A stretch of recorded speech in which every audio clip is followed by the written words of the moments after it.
So yeah, wrong. Hi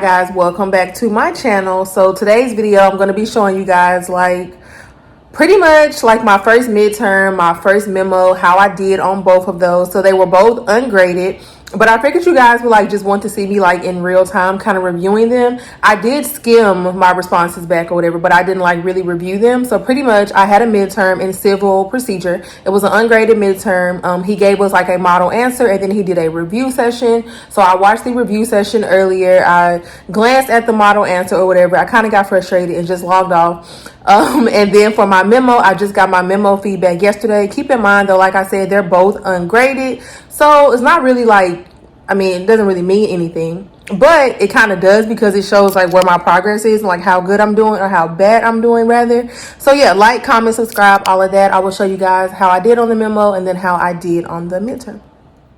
Okay, so hopefully you guys can see. Like I was kind of struggling with how to set this up, but then I don't know if I'm like actually allowed to like show you guys this full thing. So I put my answer up here and then his answer over here. And then when I watched the video earlier, I kind of took like notes from the review session. He does review sessions every Friday from 3:30 to 4:30, but I didn't like call in yesterday. I just watched it this morning while I was cleaning up. So yeah. But okay, so let's go through this midterm. The question, I don't have the question, but the question of the midterm was like, we were determining if we should or should not dismiss a case. And then we had to go through like each aspect of why. So keep in mind, like this may not make the most sense to you guys. So I'm not gonna like spend the most on it because if you're not in law school right now, you know, it probably will just be like, what? But let's just talk about how I did in general though. So let's see. The first thing that he talks about is venue. So he's like, venue is easy. I'm trying to think if I even talked about venue. I remember specifically in his question though, it was like the defendants do not object to venue. So let me see what I said about venue. I'm just gonna do like Control F. Okay, so I said in determining if this case can be dismissed, we need to evaluate whether the court is lacking personal jurisdiction, subject matter jurisdiction, or venue.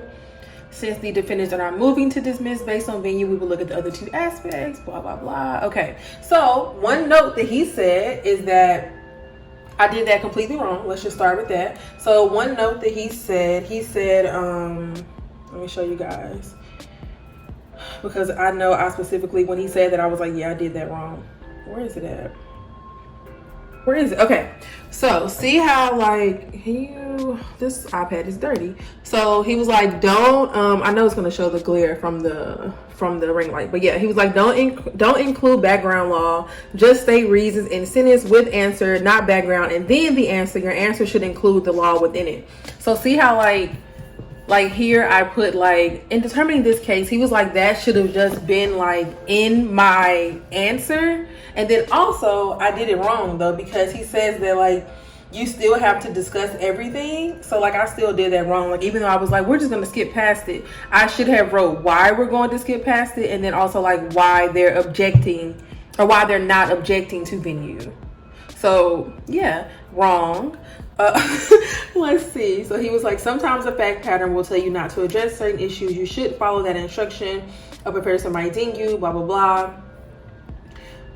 But see, like up here, he says like venue is a personal defense. A defendant can always waive objections to improper venue. So you did not need to address venue. So like I should have put like why they didn't need to object, and I should have like noted the personal defense and all of that. So I didn't do that, but whatever, ungraded. Let's move on to the next part. Service of process. Oh, and he also mentioned that like, see how I did like break it down. He says he doesn't care like if you use paragraphs, bullet points or whatever, but like I should have did like, for example, I should have said like venue, and then I should have said like service of process. You know, like I should have broke it down by each section like he did here. I think you guys can kind of see that. Yeah. So, and I didn't even talk about service of process. I read the question, I swear, like 12 times, and I thought service of process was fine. So I'm positive I didn't even touch on service of process. Nope. See, there's nothing there. Search, Control F, nothing. So, but she did it wrong. Like, so basically service of process, let me go back and like give you guys general understanding. So venue is like literally where you can sue somebody. Can you sue them in federal court? Can you sue them in district court? Can you sue them in San Francisco? Can you sue them in Los Angeles? Like venue is really that simple for the terms of this video. Service of process is like, how do you notify the person they've been sued? So like you're saying like, are you emailing them? Are you getting them served like by, you know, I don't know what it's called, the person that serves people? Are you notifying them by mail? Are you doing a class action suit? Are you notifying them through someone else? If you do go to serve them at their house and they're not there, can you serve their wife? That's service of process. So pretty much in this answer, what I should have said for service of process is that she messed up the dates, because the rule that we were supposed to go by, it requires her to serve them within 90 days. So she did it she served the complaint on June 1st. She filed it on February 1st. So of course that's more than 90 days. So I got that part wrong. I didn't even address it. And then also it says that she emailed the complaint herself. Well, the rule that we were supposed to use, she was not supposed to do that. Somebody that wasn't a party was supposed to do that. So yeah, completely missed that. What's next? Subject matter jurisdiction. So diversity jurisdiction, I got this wrong as well. I'm gonna tell you guys I got all this stuff wrong, but then at the end I didn't actually do that bad, because yeah, but let me just go through each thing. So diversity jurisdiction, and subject matter jurisdiction is determined by diversity jurisdiction and federal question jurisdiction. This probably makes no sense right now, but when you guys are 1L, you can come back and watch this and you'll be, you know, it'll make a lot more sense. But so for this part, I got the first part right. Like I went through, like she resides in California. Diversity jurisdiction is based on two things: where the people live, like where their home is, and then how much they're suing for. You have to have over 75K to be able to sue. So I got the first part right about like where everybody lives. She was suing in the right state. That all was good. But I thought that because she was suing for an injunction, like she just wanted them to stop. Like she wasn't suing for money. I thought that means that she couldn't sue for a diversity jurisdiction. Like I literally said that. I said this case only involved injunctive relief and no money, so diversity jurisdiction criteria is not met. That was wrong. What I should have done is like added up the value of what she would have been suing for, like how much she lost, and then she would have met diversity jurisdiction. So did that wrong. What else we got here? He went through like an entire answer, but yeah, this was a 75-minute one question test, FYI. But as you can see, the one question was like pretty extensive. It had a lot of facts in it. So federal question jurisdiction, I definitely did touch on that, because then I said we then move on to see if this case has federal question jurisdiction, which I didn't need to do all that extra talking. I probably would have had more time. So the well-pleaded complaint rule, I got that part right. Preemption, I got that part right, because basically preemption just means like if there's like a controversy between the federal law and the state law. Got that part right. But I said the case did have federal question jurisdiction, and I'm pretty sure he says it does not have federal question jurisdiction.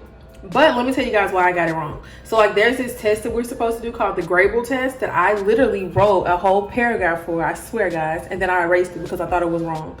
So I would have got that part right if I didn't second guess myself. Like that paragraph was literally right here and I erased it. It went with the opposite. So yeah, don't ever second guess yourself. So federal question jurisdiction does not exist. I said it did, but it's because I misunderstood that part completely, and that's why I like psyched myself out. So I was right in my first answer, so whatever. So personal jurisdiction, I'm pretty sure I talked about personal jurisdiction, but I said something quickly. Let me see. Personal jurisdiction. Yeah, the Oregon court also has personal jurisdiction, as DLG has processed payments to QLS out of their Oregon office, and the CEO and CFO are both there. What did he say? DLG has personal jurisdiction. Yep.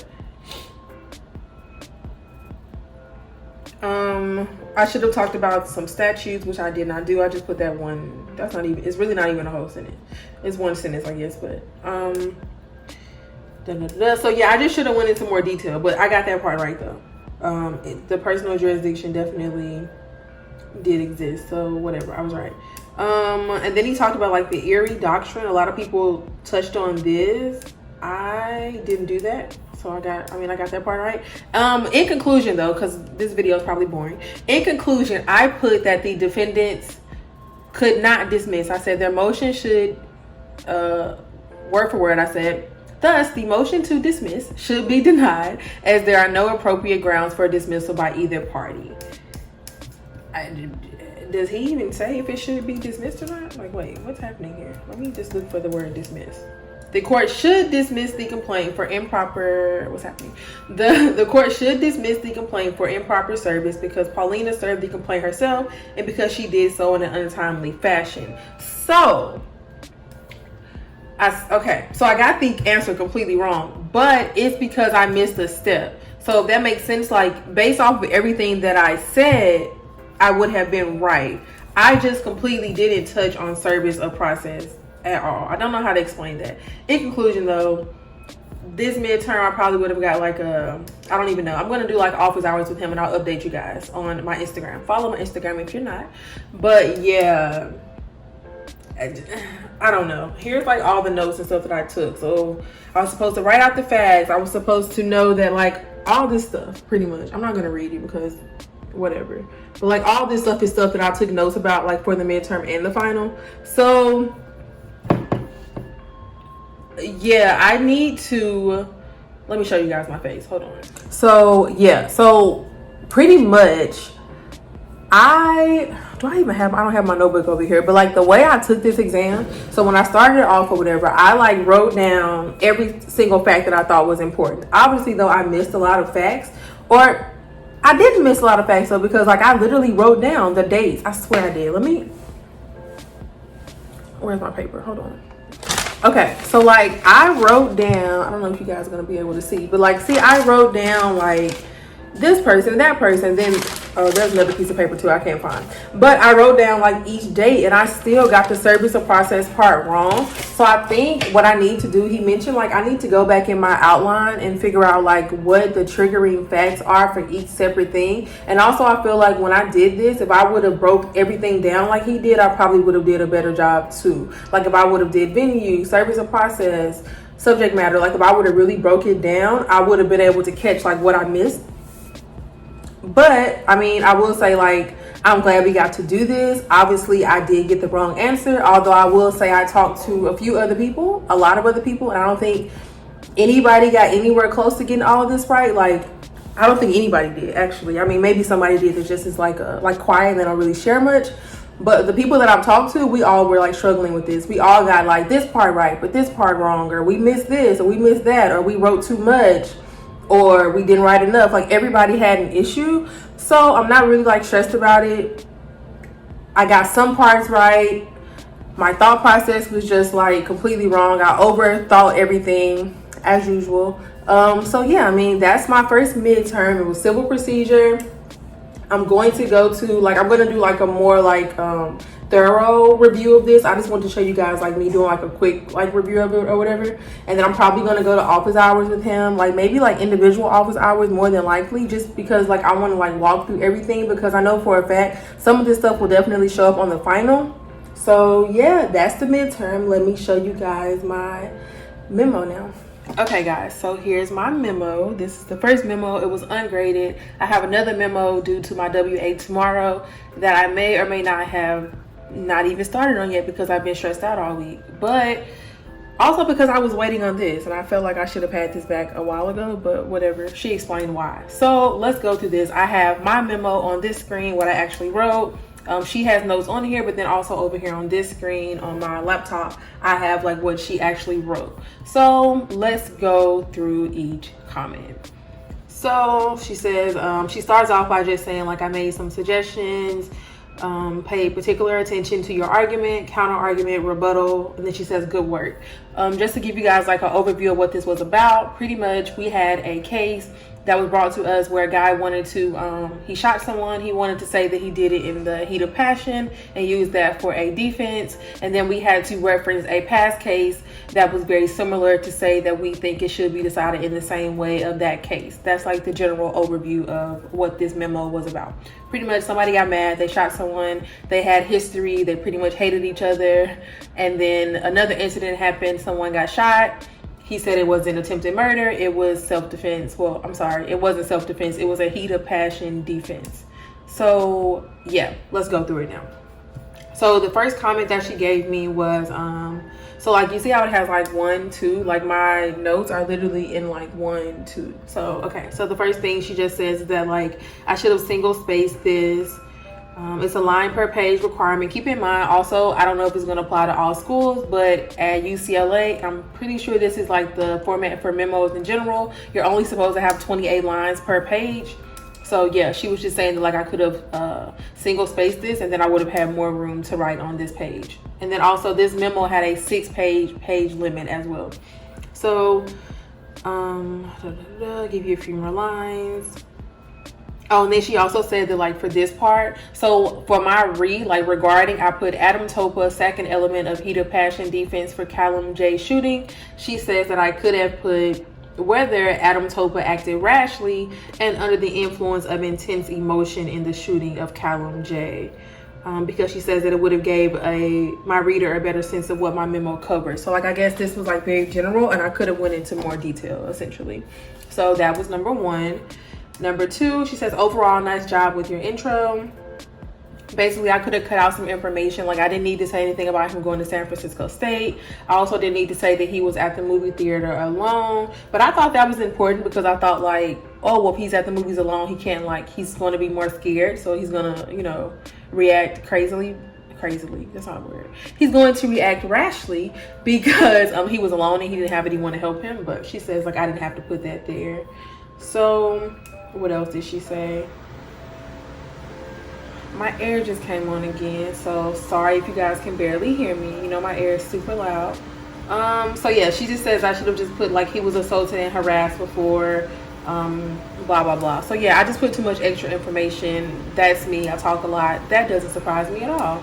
Number 3, oh, then she gave me like an example too, like of what I should have said. Let me see if I can raise this up so you guys can see how like she gave me like examples of what I could have said too. So super helpful for sure. I'm definitely gonna like reference this, like, you know, more like really reference it when I'm doing my memo today. So yeah, I really appreciate that. Number 3, she says I could have stated my conclusion in a more direct sense. So she says that I want to be able to orient the reader to my overall conclusion. She says you'll back up your conclusion in your brief answer and discussion. So like I guess I pretty much didn't need to. Yeah, I just made this too wordy. Again, typical me. She was just saying like I could have made this like way more short. Like I didn't need all this extra stuff. Given the conditions preceding the shooting, like I could have just said Topa will likely be able to prove that he was under the influence of intense emotion at the time of the shooting. Like basically my sentence was just too long. Can you guys see like how long it is? It was just unnecessary for it to be that long. So okay. Number 4, she just says nice job with my question presented. So pretty much my question was, did he act under the influence of intense emotion that obstructed his reasoning and judgment when he shot Jay, considering the derogatory comments Jay made, blah blah blah. So I guess I did a good job with that, probably because it like encompasses everything that happened in that one sentence. So I guess that's why I did a good job. What else? So number 5 is down here. So she says try to avoid quoting the rule in full, which is what I did, but someone else told me to do that. So I was kind of like, that's weird, because I won't get into that detail, but yeah, she pretty much said that I could have just like summarized this, which in my original draft I did, but I changed it when I turned it in. So whatever. Definitely going to keep that in mind for this one though, because that makes perfect sense. Like, there was no need for me to like write this whole thing again. I wasted space again, and I definitely could have just summarized that. So makes perfect sense. So yeah, she pretty much just said like I did a really good job with my test too, so that's good. She said I could have improved it in 2 ways, and she kind of put like how here for number 6, so I did good on that part. Number 7, she said I had a great use of my facts. She says that I could have improved it by like starting at the beginning of the incident instead of the end. I kind of did it backwards, so that was like the main feedback for that. But overall, I guess I did pretty good on that section. No like markups there. Number 8, and then she gave me like examples for every single thing too. So like what I could have said like over here. So definitely appreciate that. I think it's gonna be really helpful when I start. I'm kind of glad I didn't start writing my other one before, because yeah, even though it's not the same thing, I just definitely know like more what she's looking for. So yeah. So number 8, she says my facts are a standalone section, so I typically should have introduced the parties at the beginning. So yeah, I did everything backwards essentially for that whole section. So let's just skip past that. Number 9, her feedback was same thing from above. I should have done my rule and my test different. Like I shouldn't have listed the whole rule. Should have did the test part. My test would have been different if I didn't do the rule the way I did. So same concept there. Again, if you're not in law school yet, this video may be like, what? But hey. Number 10, my first sentence was too fact-based because like I hadn't even told them about the shooting yet. So like me saying at the time of the shooting is like, wait, what shooting? Like you're supposed to write your memo like a random person is reading it. Like you're supposed to pretend they're not a lawyer, they know nothing about this case, they don't know the parties involved. Like it's really supposed to be you giving them every single thing as if they didn't have it. So yeah. And then what else? 11, she just says like, oh, I used the wrong language. So like I put reasoned a lot, but I should have just said the court held because like that's actually the ruling. So I did that part wrong. 12, she said I did a really good comparison to open this part up. Oh, but I should have been more specific here. Like I should have listed like a quote here. So okay, I get that part. That makes sense.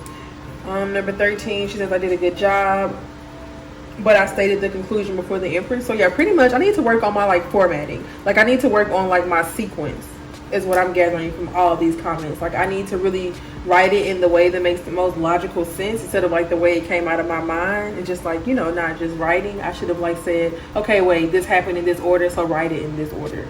Yeah, that makes perfect sense to me. Okay, and then also like I didn't make enough links to authority. Authority is like linking back to previous cases or previous precedents or like previous rulings. But I kind of didn't do that on purpose because I was tired when I was writing this part and I was tired of looking for like, I was tired of doing my citations. So yeah, no, get that for sure.